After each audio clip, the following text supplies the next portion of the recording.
عجب مزه میده. بس کش که طرف. برو پس برو علیم. خوب.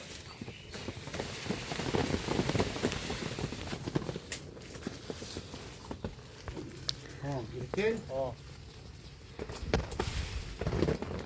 برای کم کش که پس. خب. این طرف بیا کی؟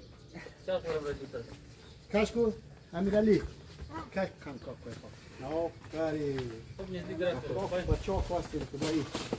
خدا شما رو بگیده.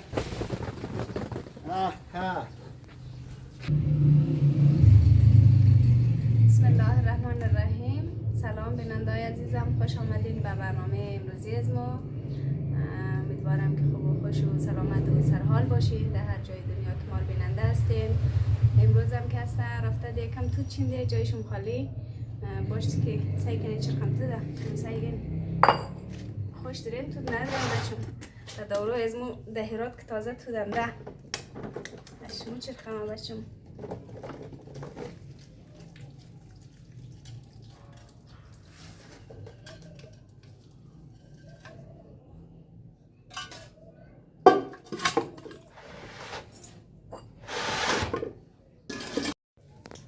بیننده های عزیز دهیرادم که اولین چیزم مخری جایشون خالی رفته امروز چند دانه درخت رو چک زینه قصود شده دیگه سعی کن چرخم تو دنیه.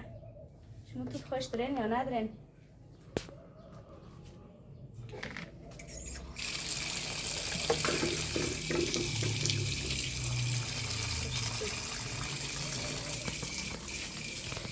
امروز هوا خیلی گرم است دروش به هرات این قدر گرم است خدای بخیر.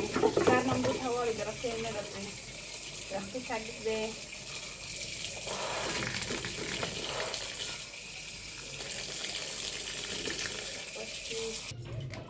خب بیننده های عزیز اینم از توت ما ششته شد دیگه جایش مخالی و این که توت بخوره دیگه توت چنده دیگه